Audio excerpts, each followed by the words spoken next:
오늘 제목은 주 안에서 기뻐하라. 주 안에서의 기쁨입니다. 빌립보서 3장 1절의 본문입니다.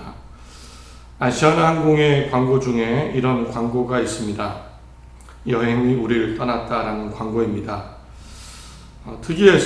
제목이 특이해서 무슨 내용인지 한번 봤더니 이제 코로나로 인해서 여행이 불가능해졌다, 이런 내용이었습니다. 여행이 우리를 떠났다. 사실은 여행을 못하는 상황입니다. 이 광고를 보고는 울컥하는 사람들이 많았다고 합니다. 올 추석에는 코로나로 인해서 시골에 내려가지 않은 사람들도 사실은 참 많습니다. 여행은 둘째치고 추석 명절도 가지 못한 사람이 참 많습니다. 저희도 어머님께 먼저 말씀을 드리고 내려가지를 않고 영상으로 인사를 대신했습니다. 그래서 그런지 어느 때보다 가족들을 만나지 못하는 많은 사람들이 떠올랐습니다. 그래서 근처 고시원과 또 혼자 사시는 분들을 방문하고 교회 이름으로 음식과 과일을 전해드렸습니다. 고시원 사장님은 많은 분들이 참 좋아하셨다고 소식을 또 전해주셨습니다. 코로나는 사람들에게 참 많은 것을 빼앗아 갔습니다. 너무나 쉬웠고 당연했던 것들, 인간 관계, 삶의 여유, 신체의 자유, 많은 것이 지금 우리가 제약을 받고 있습니다. 할 수 있는 일들이 많이 줄었고 하고 싶은 일들을 하지 못하고 있습니다. 밖에 나갈 때는 꼭 마스크를 써야 하고, 혹 누가 마스크를 안 쓰고 지나가면 괜히 찜찜하기도 하고, 사람을 만나는 것, 물건 하나 사기 위해 가게에 들어가는 것도 염려가 될 정도로 그런 많은 제약 가운데 우리는 살고 있습니다. 이럴 때 사람들의 마음속에 쉽게 찾아오는 것이 있습니다. 무력감, 스트레스, 불안감, 두려움, 걱정, 더 나아가서는 우울감, 우울증, 많은 이런 감정들이 생겨나기 시작합니다. 조사에 의하면 코로나로 인해서 세계 약 30%의 사람들이 10명 중에 3명이 우울증이나 불안 증세를 겪고 있다고 합니다. 전 세계적인 불안입니다. 정부에서도 일찌감치 이런 걱정으로 무료 심리 상담, 무료 전화 상담, 많은 것들을 시도하고 있습니다. 하지만 근본적으로 어떤 불안과 스트레스를 해결을 할 수가 없습니다. 이유는요, 이 불안과 걱정, 우울감, 우울증의 원인이 단순히 마음의 문제가 아니기 때문입니다. 근본적으로는 삶의 문제입니다. 현실적인 문제입니다. 가게 손님이 없고, 일할 곳이 없고, 실직을 하게 되고, 취업이 어렵고, 사람을 만날 수 없고, 누구의 도움을 기대할 수 없고, 이런 현실적인 문제가 다가오면서 잠시 위로를 받을 수 있지만 또다시 걱정이 밀려옵니다.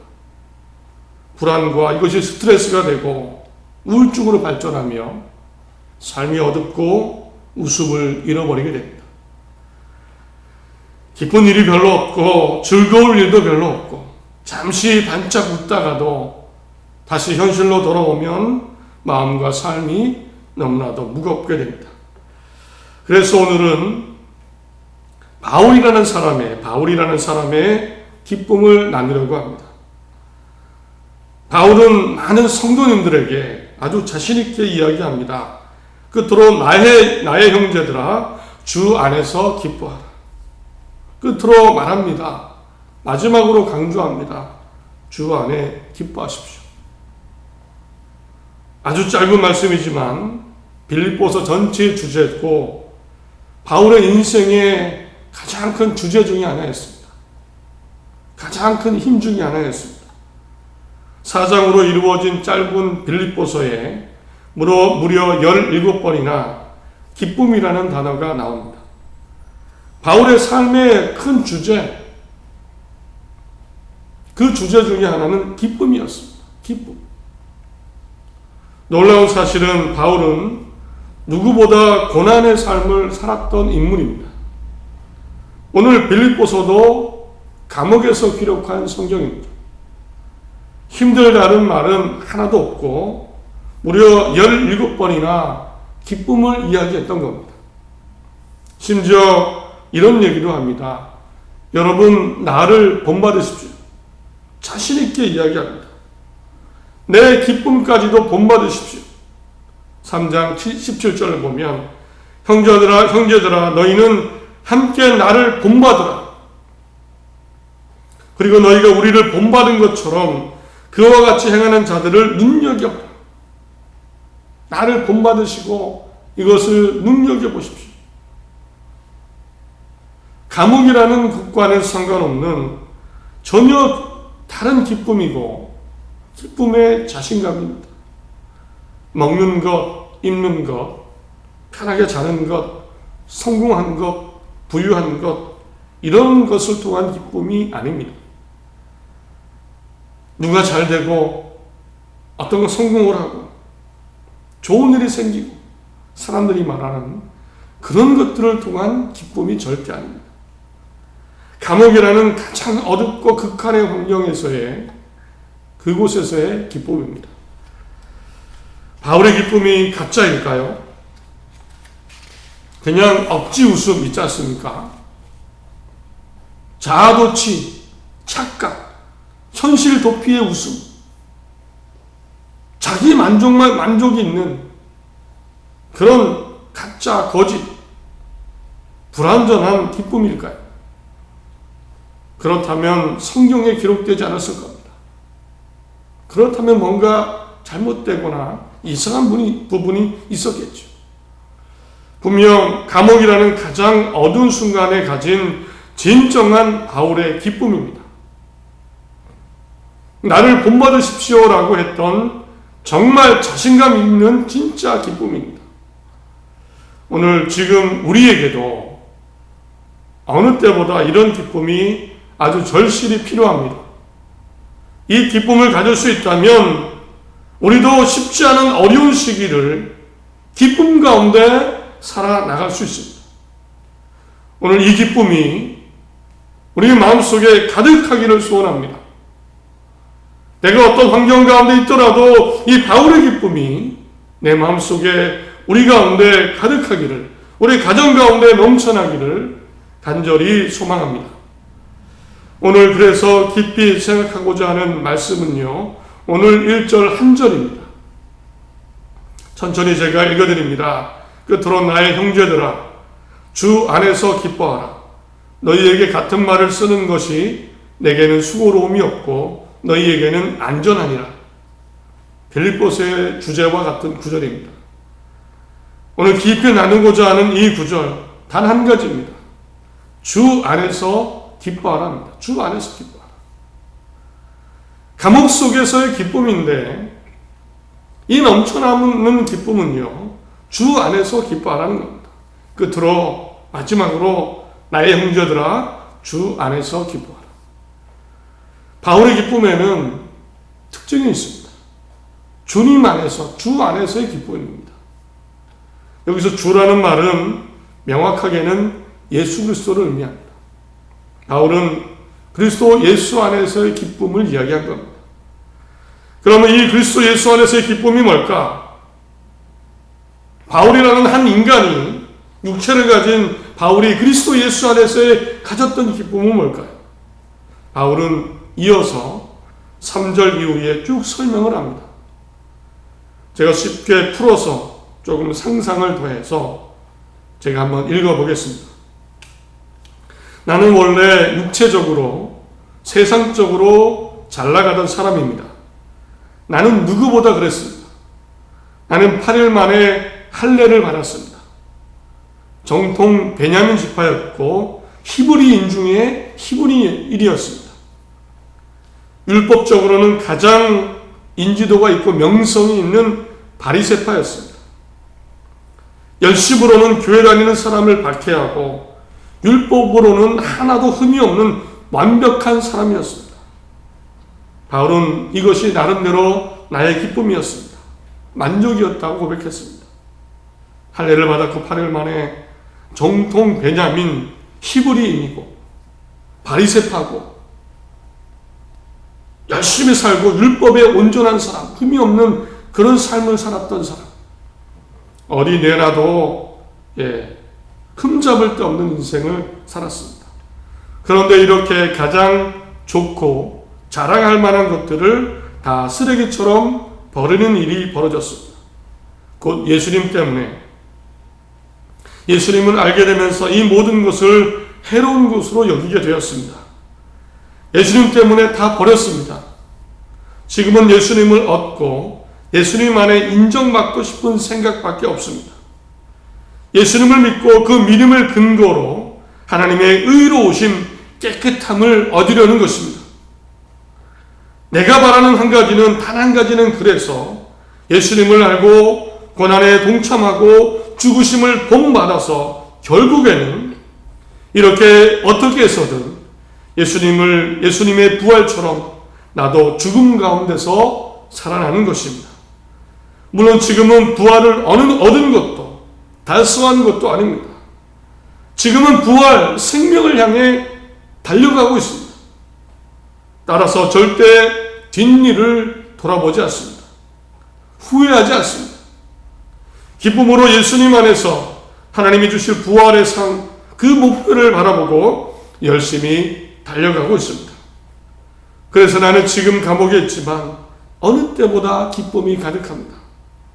그러므로 여러분도 나를 본받으십시오. 힘든 고난 중에도 주 안에서 기뻐하시기를 바랍니다. 바울의 주 안에서의 기쁨이 뭡니까? 가장 큰 것은 부활의 생명의 기쁨이었습니다. 내가 예전에는 바리새인으로 율법에 흠이 없는 사람으로 정통 유대인으로 아주 잘 나가는 삶을 잘 산다고 생각했고 거기에 어느 정도 만족이 있었습니다. 그런데 예수님을 만나게 되고 예수님 안에 부활의 영원한 생명이 있다는 것을 깨닫게 되면서 다른 것들이 정말 다 필요 없어졌습니다. 나도 부활의 생명이 있다라는 목표를 가지니까 다른 것들은 별로 신경 쓰이지 않았습니다. 이제 목표는 하나입니다. 부활을 향해 달려가는 겁니다.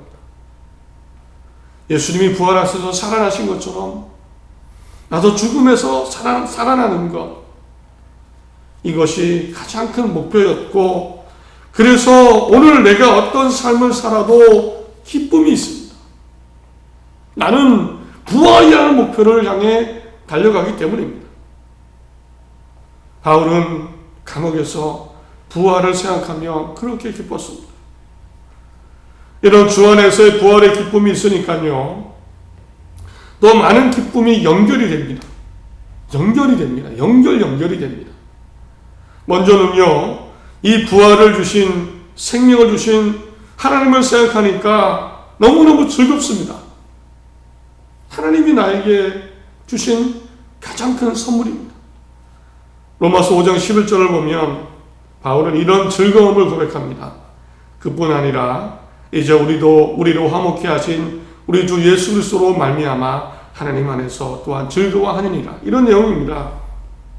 예수님 때문에 하나님과 화목하게 되었고 나에게 부활의 생명이 있으니까 하나님 생각하니까 너무너무 즐거운 겁니다. 하나님 생각하니까 감사하고 좋은 겁니다. 하나님이 나에게 부활의 생명을 주셨어. 이제 하나님과 가까워졌어. 하나님이 나에게 이것 주시지 않아도 좋은 다른 것들 주시지 않아도 내가 원하는 것 주시지 않아도 사람들이 가진 것 나에게 없어도 하나님 때문에 즐겁습니다. 하나님 때문에 하나님과 가까워졌고 하나님이 나에게 이 생명을 주셨습니다. 또 이 주님 안에서 부활 때문에 즐거우니까 주님 안의 즐거움이 또 나옵니다. 이제 바울은요, 빌립보 성도님들을 보고는 생각하니까 또 기쁩니다. 4장 1절을 보면 그러므로 나의 사랑하고 사모하는 형제들 나의 기쁨이요 멸류관인 사랑하는 자들아 이와 같이 주 안에 서라. 이런 표현이 있습니다. 나의 기쁨이요 멸류관인 사랑하는 자들아. 이제 성도님들, 부활의 성도님들이 함께 있습니다. 복음을 믿고 받아들인 사람들, 바울이 그 성도님들, 빌립보 성도님들을 생각하니까 너무너무 좋고 기쁜 겁니다. 부활의 사람들이 나와 함께 부활을 향해 달려가는 사람들이 있습니다. 기쁩니다. 사랑하는 사람들입니다. 복음의 전도자의 기쁨이고 이방인 선교사의 기쁨입니다. 감옥에 있지만 이제 그 사랑하는 성도님들, 구원받을 성도님들을 보니까 생각하니까 또한 기쁨이 가득했습니다. 이런 기쁨을 알았던 바울은요, 이 주 안에서의 기쁨을 빌립보 성도님들에게도 여러 번 강조하고 반복했습니다. 여러 번 되풀이해서 이 성도님들도 이 주 안에서의 기쁨 가운데 살기를 바랬습니다. 끝으로 나의 형제들아 주 안에서 기뻐하라. 너희에게 같은 말을 쓰는 것이 내게는 수고로움이 없고 너희에게는 안전하니라. 안전에 해당하는 단어는요 아스팔레스라는 헬라어인데 확실하다, 안전하다, 견고하다라는 의미가 있습니다. 바울은 이 주 안에서의 기쁨을 반복해서 얘기했는데 전혀 수고롭지 않다고 얘기했습니다. 힘들다는 생각을 한 번도 안 했습니다. 빌립보 성도님들이 확실하게 주 안에서 기뻐하고 안전하게 살기를 바라는 마음이 컸기 때문에 수고롭지 않았습니다. 주 안에서의 기쁨만 있으면 성도님들은 안전하다, 견고하다, 삶에 어려움이 있어도 안전하다, 견고하고 확실한 안전한 삶을 살 수 있다. 이런 생각을 하니까 계속해서 반복한 겁니다. 주 안에서 기뻐하십시오. 부활을 생각하며 기뻐하십시오. 부활을 주신 하나님 때문에 기뻐하십시오. 이런 기쁨을 정말 자주자주 이야기했습니다. 그래서 바울은 흔들리지 않았습니다. 주 안에서 부활을 기억하며 하나님의 사랑을 기억하며 마음은 언제나 기쁨이 넘쳐 흘렀습니다. 감옥이라도 괜찮고 매를 맞아도 상관없고 돌에 맞고 배고프고 배신당해도 흔들리지 않았습니다. 자신만의 그 부활의 기쁨, 주 안의 기쁨을 내 가운데 충만히 채우고 있었기 때문입니다. 이제 우리의 마음속을 한번 잔잔히 고요히 생각해 보시기를 바랍니다. 내 마음속에 있는 기쁨은 어떤 기쁨입니까? 또 어떤 기쁨을 기대하고 있습니까? 나는 지금 어떤 기쁨이 있고 또 어떤 것이 생기면 기쁘겠다, 이런 기대감이 있습니다. 아마 많은 것들이 바울이 쓰레기처럼 버린 것들, 그런 것들일 겁니다. 물론 있으면 좋겠죠. 그런 것들로 가득할 겁니다. 물론 좋습니다. 그런 것도 하나님 주신 기쁨이라고 저는 생각을 합니다. 그런데 오늘 또 생각해 볼 것은 그런 기쁨을 뛰어넘는 오늘 주 안에서의 기쁨이 있는가요? 주 안에서의 기쁨. 우리가 왜 교회를 오고 왜 하나님을 믿고 예수님을 찬양하고 예수 그리스도의 이름으로 기도합니까? 결국엔 우리에게 영원한 생명이 있다는 그 믿음 때문입니다. 영원한 생명, 부활이 없다면 우리는 굳이 교회를 모일 필요가 없습니다. 다른 많은 선택지들이 있는데 굳이 교회 나와서 하나님을 찬양하고 십자가를 바라볼 필요가 없습니다. 가장 큰 이유는 우리에게도 부활이 있고 생명이 있기 때문입니다. 그렇다면 우리에게도 당연히 주 안에서의 기쁨이 있어야 됩니다. 이것 때문에 믿는 겁니다. 주 안에서의 기쁨, 부활의 기쁨, 부활과 생명의 기쁨이 우리에게 있습니다. 저도 오늘 말씀을 준비하면서 곰곰이 생각해 봤습니다. 내가 부활하면 얼마나 좋을까? 지금은 하나도 못 느끼지만 그전에는 어떤 감정일까? 어떤 기분일까? 하나님이 나를 살려주셔서, 나를 긍휼히 보셔서, 나에게 자비를 베풀어 주셔서 내가 부활하게 된다면, 영원한 생명을 얻게 된다면 어떤 기쁨이 있을까? 다시 한번 생각해 봤습니다. 부활의 기쁨을 여러분 마음속에, 우리 마음속에 가득 채우기를 소원합니다. 이 기쁨 가운데 살아가시고 바울처럼 주 안에서의 기쁨을 여러 개 연결해서 만들어 가시길 바랍니다. 부활의 생명이 있으니까 하나님께 감사하고, 또 무엇 때문에 감사하고, 무엇 때문에 기쁘고, 연결해서 만들어가는 겁니다. 주 안에서 기쁨들을 발견하고 만들어가고 가정에서 채우고, 우리 자녀를 통해서, 내 삶을 통해서 연결 만들어갈 때 우리 삶과 가정이 기쁨으로 가득할 줄 믿습니다. 어떤 마을에 꽃을 파는 한 할머님이 계셨습니다. 이 할머니는 아주 가난했습니다. 얼굴에는 주름이 가득했고 복장은 허름했습니다. 그러나 얼굴에는 언제나 웃음과 행복이 가득했습니다. 마을 사람들은 이 할머님을 행복한 할머니, 해피 할머니로 불렀습니다. 어느 날 한 사람이 할머님에게 물었습니다. 할머님, 도대체 오늘 무슨 좋은 일이 있으세요? 왜 그렇게 웃으세요? 할머니는 늘 그랬듯이 웃으면서 이런 대답을 하셨습니다. 행복의 비결이 있어요. 사실 이 나이에 좋을 게 뭐가 있겠습니까? 어려운 일도 있죠. 그러나 고통과 어려움이 올 때마다 이런 생각을 합니다. 저는 예수님을 생각합니다. 예수님도 고통을 당하셨는데 3일 만에 부활의 새벽을 맞으셨습니다. 그래서 저도 힘들고 어려운 일을 당하면 예수님을 생각하면서 3일만 기다리자고 생각합니다. 3일만. 나도 3일만 기다리자. 그러면 그때부터 제 마음에 행복과 기쁨이 찾아옵니다. 이 할머님이 발견하신 주 안에서의 기쁨입니다. 힘든 일 생기면 3일만 기다리자. 우리 주님처럼. 이 할머님만의 기쁨이죠. 주 안에서의 기쁨입니다. 여러분, 이런 기쁨 만들어가야 됩니다. 우리. 저도 만들어야 되고 여러분도 만드셔야 됩니다. 주 안에서의 기쁨.